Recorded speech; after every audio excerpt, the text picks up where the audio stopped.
with reason, measure with science, act with ethics, reduce the pain, increase the joy, humanity remains. Norway's Sovereign Wealth Fund, breaking the curse.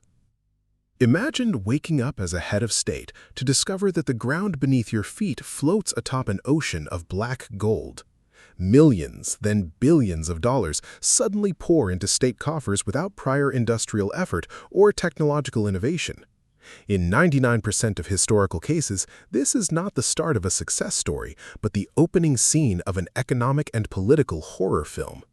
The national currency inflates, consumer goods skyrocket, non-oil domestic industries collapse, corruption festers, and populist consumerism takes hold until the wells run dry, leaving the nation bankrupt and a society incapable of producing its own food. This phenomenon is known in economic literature as the resource curse or Dutch disease. Yet one nation in the far north of the earth, enduring harsh winters and housing a population barely exceeding 5 million, decided to view this torrential financial influx not as a gift to be spent, but as an existential threat, whose risk had to be quarantined and repurposed. This story is not about good fortune or magical Viking genes, but rather a cold, emotionless case study in dissecting empirical data, avoiding logical traps, and formulating decisions grounded in absolute scientific rationality, where the ultimate objective is not maximizing immediate consumer pleasure, but guaranteeing structural survival and minimizing inevitable future pain when the final drop of oil is extracted from beneath the North Sea. Chapter 1. Christmas Eve and Farouk al-Qasim. To understand the context with scientific precision, we must return to December 23, 1969. On Christmas Eve, the American firm Phillips Petroleum announced the discovery of the Ekofisk field in the Norwegian sector of the North Sea. This was no ordinary discovery. It was one of the largest offshore oil fields on planet Earth. Prior to this date, prevailing expert consensus indicated that Norway's marine geology was entirely barren, a classic example of the appeal to ignorance fallacy, where observers assumed that the failure to find oil in initial surveys proved its total absence. Here, an indispensable figure enters the frame who was not Norwegian at all, but an Iraqi petroleum geologist named Farouk al-Qasim. Arriving in Oslo in 1968, seeking specialized medical treatment for his son, al-Qasim entered the Norwegian Ministry of Industry looking for any entry-level position. Recognizing his extensive expertise with the Iraq Petroleum Company, authorities tasked him with analyzing geological data from exploratory wells. Within months, prior to the Ekofisk breakthrough, al-Qasim authored a seminal analytical framework laying the groundwork for resource management. He had witnessed firsthand how unearned oil wealth destroys nations when surrendered to foreign conglomerates or politicians eager for restless spending. Analyzing field data from various extraction-dependent states, al-Qasim observed how the Netherlands fell victim in the 1960s to Dutch disease, where the discovery of natural gas in the Groningen field triggered foreign currency inflows, appreciated the Dutch guilder, rendered traditional exports non-competitive, and decimated manufacturing while elevating unemployment. Norway systematically rejected the false dilemma, the pervasive belief that a nation faced only two choices: complete state nationalization driven by populist overreach that destroys operational efficiency, or total capitulation to foreign corporations who extract value while leaving behind negligible royalties.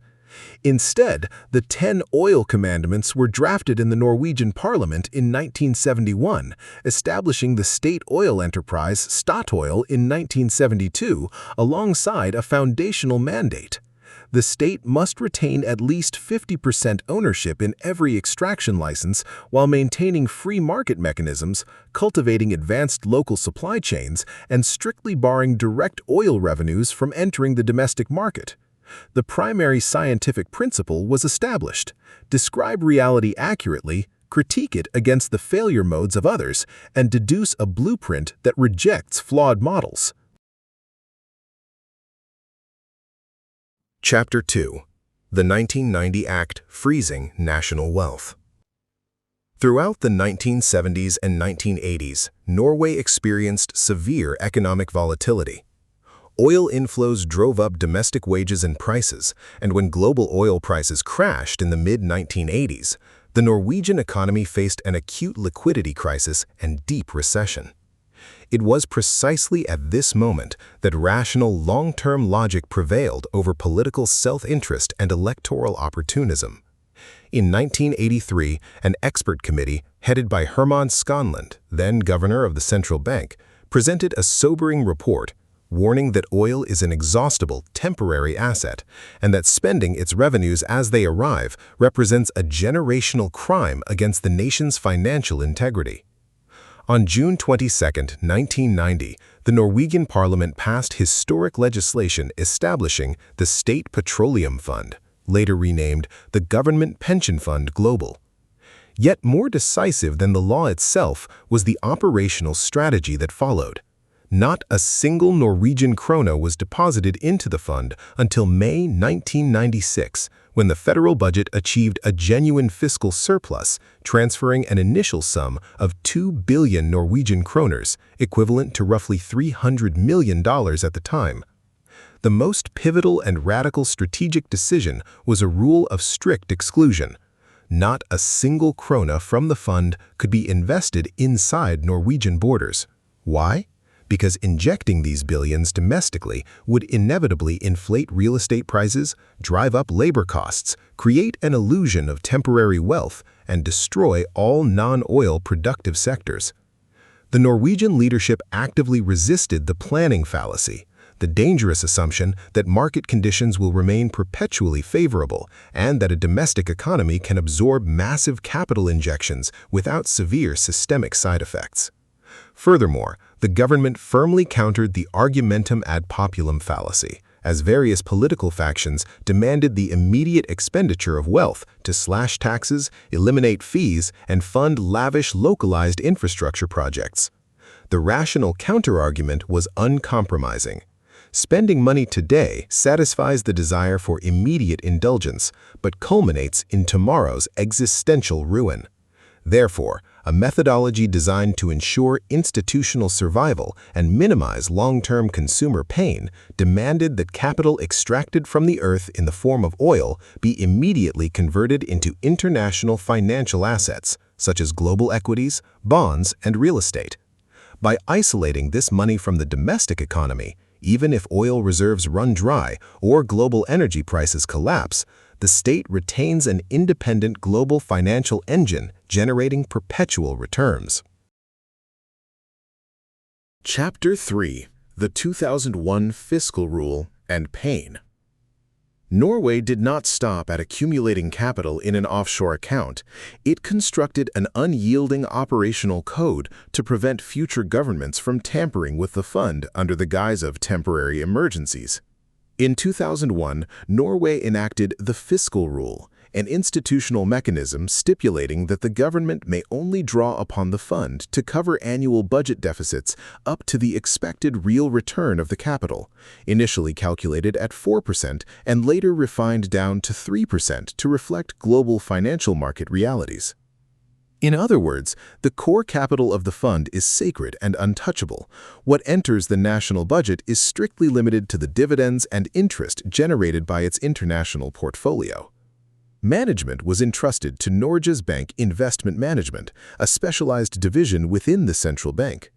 Rather than settling for low-yield government bonds, the management thoroughly analyzed global macroeconomic data, entering global equity markets in 1999 with a 40% allocation, which was systematically scaled up to 70%. Today, this single fund owns over 1.5% of all publicly traded shares on Earth, holding stakes in thousands of corporations across every continent. Yet the logic extended far beyond maximizing financial returns to incorporate an ethical filter rooted in harm reduction and sustainability. Norway established an independent council on ethics to continuously audit portfolio holdings with scientific rigor.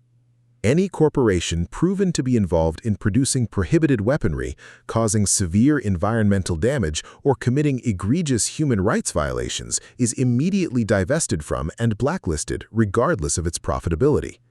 This practice reflects a conscious effort to avoid the sunk cost fallacy, recognizing that profiting from destructive entities may yield short-term financial gains, but contributes to systemic global crises whose remediation costs will far exceed those profits. Norway prioritized minimizing global human suffering and environmental degradation over the short-term pleasure of quick contaminated returns, creating not only the world's largest sovereign wealth fund at over $1.8 trillion, but also one of the most transparent and accountable financial institutions in history. Chapter 4: Logical Rigor and Governing Human Instincts.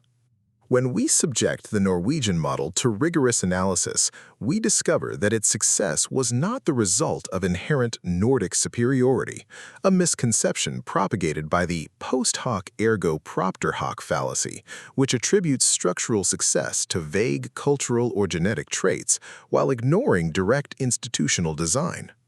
By contrast, when the United Kingdom discovered North Sea oil around the same period under Prime Minister Margaret Thatcher, the British state funneled oil revenues into short-term tax cuts and funding unemployment benefits during industrial liquidations, failing to construct a sovereign wealth fund for future generations. As oil yields eventually declined, the United Kingdom faced structural deficits and persistent economic strain. Norwegian leadership recognized that politicians in democratic systems operate within four-year electoral cycles, driving them instinctively toward short-term voter bribery to secure re-election. Consequently, Norway disarmed its political class of oil revenues, erecting an impenetrable firewall between oil finances and daily political rhetoric. The logical imperative was simple. Human beings are driven by impulses toward immediate gratification, and therefore laws must be engineered to be stronger than individual or institutional desires. The survival of the collective required transforming a finite, exhaustible asset in the ground into an infinite, self-sustaining financial engine abroad. Even during major economic shocks, such as the 2008 financial crisis or the 2020 global pandemic, fund managers did not panic or react to temporary market downturns. Instead, they analyzed the data dispassionately, buying undervalued assets at a discount and effectively doubling the fund's value in the aftermath of global disruptions.